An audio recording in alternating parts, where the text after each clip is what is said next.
जय श्री राम दोस्तों, स्वागत है आपका रामचरितमानस कथा में।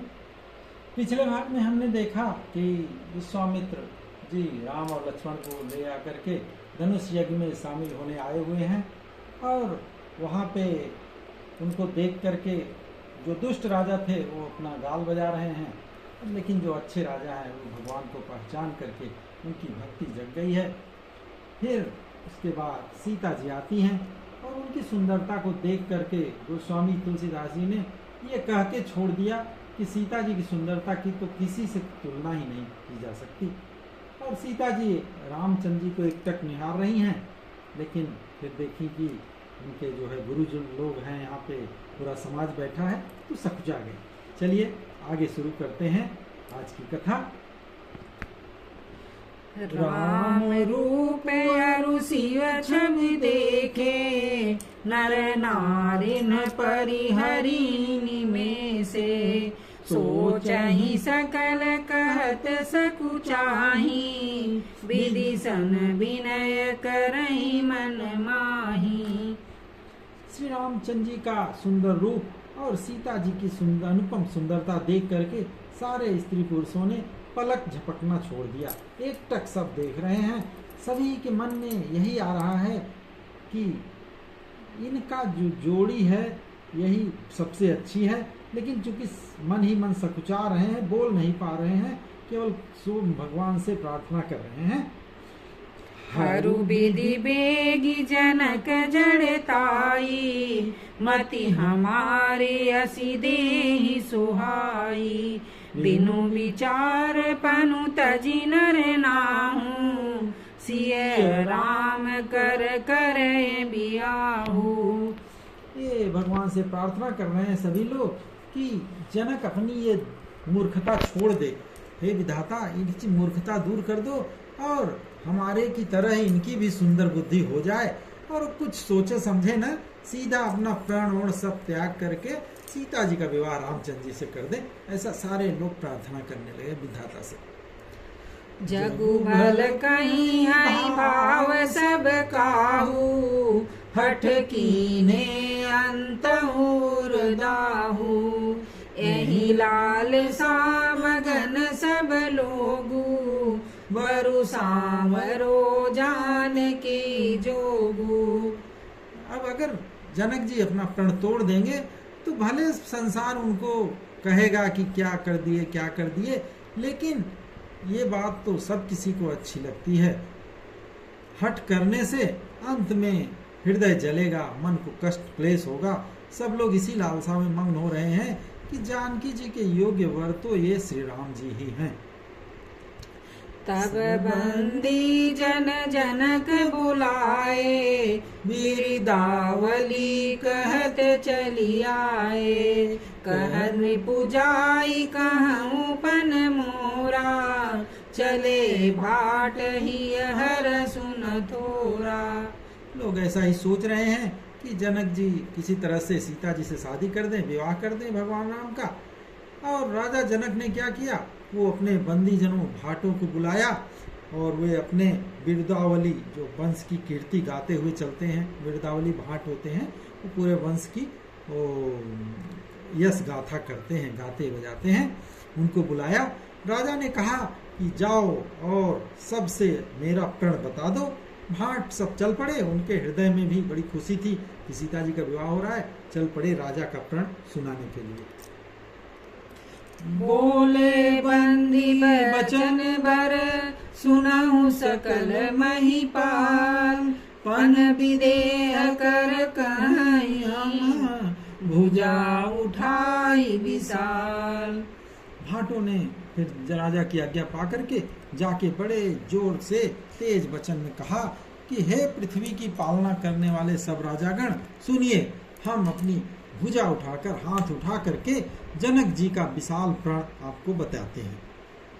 नृपभुज बलु विदु शिव धनु राहु, गरुड़ कठोर विदित सब काहू, रावण बाण महाभट बारे, देखी सरासन गई सिधारे। भाटों ने कहा कि राजाओं की भुजाओं का बल जो है चंद्रमा है और शिव जी का धनुष राहु के समान है। वो अत्यंत भारी है, कठोर है, ये सबको पता है। बड़े भारी योद्धा रावण बाणासुर भी इस धनुष को देख करके चुपचाप खिसक जाते हैं। उन्हें उठाना तो दूर, छूने की हिम्मत नहीं हुई है आज तक। सोई सुरारी को दंड कठोरा, राज समाज आजु जोई तोरा। त्रिभुवन जग सुमित वैदेही, विनय विचार बरई हटते ही। उस शिव शंकर भगवान के कठोर धनुष को आज इस राजसभा में जो भी तोड़ेगा, तीनों लोकों की विजय के साथ ही उसको जानकी जी बिना किसी विचार के एकदम से धारण वरण कर लेंगे। उनके ऊपर उनके गले में जयमाल डाल देंगे। सुनिपन सकल भूप अभिलाषे, भट मानी अतिशय मन राखे। परिकर बांधी उठे अकुलाई, चले इष्ट देवन सिर नाई। ये अर्थर सब राजा ललचा उठे इस भाटों ने जब ये प्रण सुनाया तो। और जो वीरता के अभिमानी थे, जिनके मन में बहुत वीरता थी, हम तो बहुत वीर हैं, वे तो एकदम तमतमा गए और कमर कस करके एकदम व्याकुल होकर उठे और अपने इष्ट देव को सिर नवा करके चल पड़े कि पहले मैं ही तोड़ देता हूँ धनुष। तमकी ताकी तकी शिव धनु धरई, उठई न कोटि भांति बलु करही। जिनके कछु विचारु मन माही, चाप समीप महीप न जाही। वो जो अभिमानी राजा थे बड़े ताव से उठते थे, शंकर जी के धनुष की ओर देखते हैं और फिर निगाह जमाकर उसे पकड़ते हैं और तरह तरह से जोर लगाते हैं किसी तरह उठ जाए, पर वो उठने वाला कहाँ है। और जिन राजाओं के मन में थोड़ा भी बुद्धि है, जिनको शिव के प्रति भक्ति है, भगवान के प्रति भक्ति है, वो तो धनुष के पास ही नहीं गए, दूर से ही उसको प्रणाम कर लिए। तमकी धरई धनु मूढ़ नृप, उठई न चलई ल जाय। मनहु पाई भट बाहु बलु, अधिकु गरुराय। वे मूर्ख राजा तमक कर किटकिटा के धनुष को पकड़ते हैं, परंतु जब नहीं उठता तो लज्जा करके शर्मा करके जाके अपनी जगह बैठ जाते हैं। और वो धनुष ऐसे हो रहा है मानो कि उन वीर राजाओं के भुजाओं का बल खींच ले रहा है और खींच करके और अधिक भारी होता जा रहा है। भूप सहस दस कई बारा, लगे उठावन टरई न टारा। डगई न शंभु सरासनु कैसे, कामी बचन सती मनु जैसे। जब एक से नहीं उठा तो 10-10 हजार राजा एक साथ ही उठ करके चल पड़े। जब सब लोग मिल के उठाते हैं धनुष को, तो कहाँ उठने वाला है शंकर जी का धनुष। शंकर जी का धनुष उठ ही नहीं सकता। उनका धनुष ऐसे नहीं डिग रहा है, अपनी जगह से हिल रहा है, जैसे जो कामी पुरुष जो है किसी तरह अपने कितने भी तरह के वचन छल कर ले, सती स्त्री का मन बिल्कुल नहीं हटता अपनी जगह से। सती का मन जो है डिगता नहीं। सब नृप भय जोगुपहासी, जैसे बिनु विराग सन्यासी। कीरति विजय वीरता भारी, चले चाप कर बर बसहारी। सब राजा हंसी के पात्र बन गए रहे थे। अब एक से नहीं उठा, 10,000 मिल के उठाए तब भी नहीं उठा, तो सारे जो है ऐसे हो गए। सब लोग हंस रहे हैं कि देखो इनकी भुजा, ये लोग अपना घमंड इनका दूर नहीं हो रहा है। जैसे वैराग्य के बिना सन्यासी का उपहास हो जाता है, अगर सन्यासी वैराग न ले तो फिर वो तो हंसी का ही पात्र होता है ना।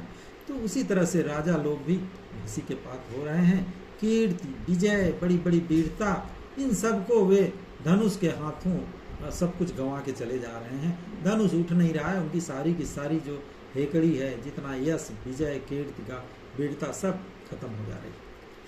श्रीहत भय हारिहि राजा, बैठे निज निज जाई समाजा। निपन बिलोकी जनक अकुलाने, बोले बचन रोष जनुसाने।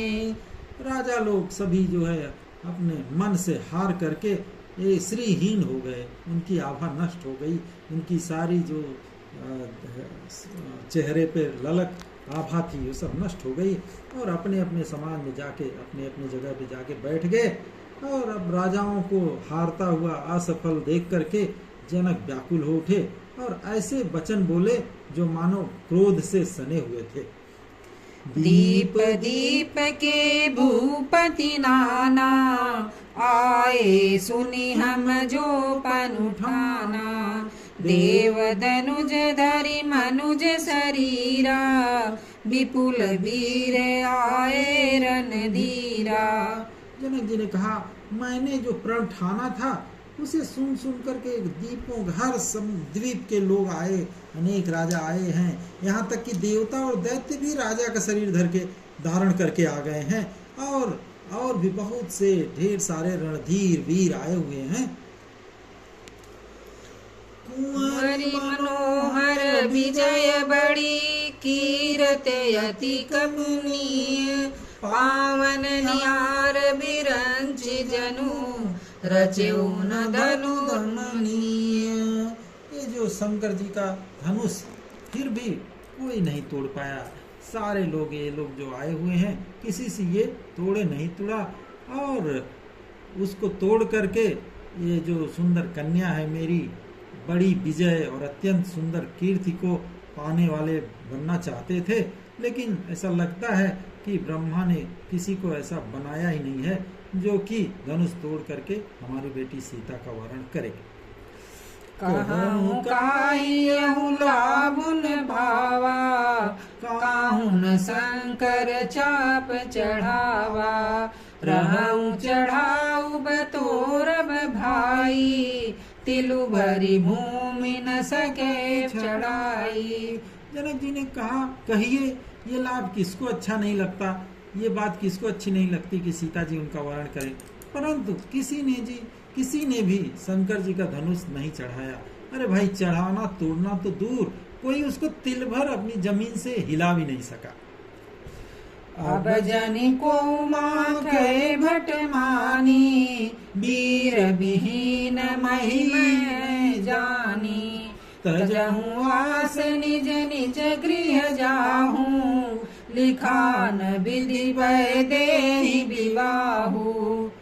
अब जनक जी बोले कि जाओ, अब आप लोग अपने वीरता का घमंड मत करना, नाराज मत हो। मैंने समझ लिया ये पृथ्वी वीरों से खाली हो गई है, कोई भी वीर पृथ्वी पे बचा नहीं है। अब सब लोग आशा छोड़ो और अपने अपने घर जाओ। ब्रह्मा ने सीता जी का विवाह ही नहीं, उनके विवाह ही नहीं लिखा है, उसके नसीब में विवाह ही नहीं लिखा है सीता जी के नसीब। सुकृत जाई जाऊं पनु परिहरऊं, कुंवरी कुंवारी रहूं का करऊं। जाऊं जनते हूँ बिनु भट भुवि भाई, तऊ पनु करी होते हूँ साई। जनक जी बोले कि अगर मैं अपना प्रण त्याग देता हूँ, जो प्रण किया हूँ अगर वो त्याग देती हूँ तो मेरा सारा पुण्य चला जाएगा, पाप का भागी बनूंगा, इसलिए क्या करूं, चलो कन्या कुंवारी ही रहे। यदि मैं जानता कि ये पृथ्वी वीरों से शून्य है, यहाँ पे वीर कोई है ही नहीं, तो ऐसा प्रण करके मैं क्यों हंसी का पात्र बनता। जनक बचन सुनी सब नर नारी, देख जान की भय दुखारी। माँ के लखन कुटिल भई भौं, रद पट फरकत नयन रिसई है। लेकिन जनक जी का वचन सुनकर सभी स्त्री पुरुष सीता जी की तरफ देख करके दुखी हो गए कि क्या इसका विवाह ही नहीं रचा है, क्या विवाह ही नहीं लिखा है नसीब में, क्या विधाता ने। सब लोग दुखी हो गए, लेकिन जो लक्ष्मण जी थे वो तमतमा उठे, उनकी भौहें गुस्से से टेढ़ी हो गई, होंठ फड़फड़ाने लगे और उनकी आंखें क्रोध से लाल हो गई। कही न सकत रघुबीर डर, लगे बचन जनुबान। नाई राम पद कमल सिरु, बोले गिरा प्रमाण। लक्ष्मण जी गुस्से से फड़फड़ा तो रहे हैं, किंतु रघुनाथ जी श्री राम जी के डर के मारे कुछ कह नहीं सकते थे। पर जनक के वचन उनको जैसे बाण तीर के समान लग रहे थे। और जब फिर अंत में नहीं रह सके तो रामचंद्र जी के चरण कमलों में सिर नवाए और फिर बोले, रघुवंशी महु जहाँ कोई होई, ते समाज यस कहि न कोई। कही जनक जसी अनुचित बानी, विद्यमान रघुकुल मनि जानी। लक्ष्मण जी भगवान राम के चरण कमलों में सिर नवा के बोले कि रघुवंशियों में कोई भी अगर कहीं उपस्थित है, उस समाज में ऐसे वचन कोई नहीं कह सकता जैसे अनुचित वचन रघुकुल शिरोमणि श्री राम जी के उपस्थित होते हुए भी इस राजा जनक जी ने कहा है। सुनहु भानुकुल पंकज भानु, कहूँ सुहाऊ न कछु अभिमानु। जऊँ तुम्हारी अनुशासन पावऊँ, कंदुक युव ब्रह्मांड उठावऊँ।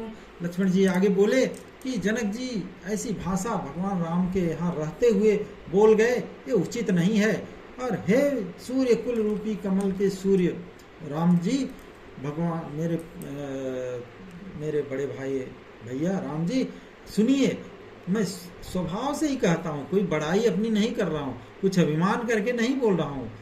यदि आपकी आज्ञा हो तो मैं इसको उठा के इस पूरे ये धनुष छोड़िए, पूरे ब्रह्मांड को गेंद की तरह उठा लूं। काचे घट जिमि डारऊ फोरी, सकऊँ मेरु मुलक जिमि तोरी। तव प्रताप महिमा भगवाना, को बाप रो पिनाक पुराना। और फिर लक्ष्मण जी कहे कि इस पूरे ब्रह्मांड को गेंद की तरह उठा के और फिर उसको कच्चे घड़े की तरह फोड़ डालूं। ये धनुष तो छोड़िए, और मैं सुमेरु पर्वत को मूली की तरह तोड़ सकता हूँ। हे भगवान, आपके प्रताप की महिमा से ये बेचारा पुराना धनुष क्या चीज है। नाथ जानियस आयसु होऊ, कौतुक करऊँ बिलोकियसु। कमल नाल जिमि चाप चढ़ावऊँ, लो जन सत प्रमाण लय धावऊँ। और लक्ष्मण जी बोले कि हे नाथ, अगर आपकी आज्ञा हो तो कुछ खेल करूं, उसे भी देखिए। धनुष को तो कमल की डंडी की तरह चढ़ा के उसे 100 कोस दौड़ा लिए चला जाऊं। उठाना ये लोग उठा नहीं पा रहे हैं। जनक जी की बात सुनकर के मुझे गुस्सा आ रहा है। तो लक्ष्मण जी ने कहा, आपकी अगर ऐसी आज्ञा है, कुछ आपकी आज्ञा हो तो मैं कुछ खेल करूं। तोरऊ छत्रक दंड जिमि, तव प्रताप बलनाथ। जौन करऊँ प्रभु पद शपथ, करन धरऊँ धनु हाथ। लक्ष्मण जी बोले, हे नाथ, आपके प्रताप के बल से धनुष को मैं कुकुर मुत्ते की तरह तोड़ दूं, और यदि ऐसा न कर सकूं तो मुझे आपके चरणों की शपथ है, सौगंध है, मैं फिर दोबारा अपना धनुष और तरकस हाथ नहीं लगाऊंगा। लक्ष्मण जी गुस्से में बोल गए, क्योंकि उनको जनक जी का अपमान, जनक जी ने जो राम का अपमान किया, बर्दाश्त नहीं हुआ। एकदम गुस्से में सब बात कह डाले। और इसके बाद फिर रामचंद्र जी उनको कैसे समझाते हैं, ये हम करेंगे अगले भाग में। आज के लिए बस इतना ही। तब तक प्रेम से बोलिए सियावर रामचंद्र की जय, पवन सुत हनुमान की जय, उमापति महादेव की जय, राधावर कृष्ण चंद्र की जय।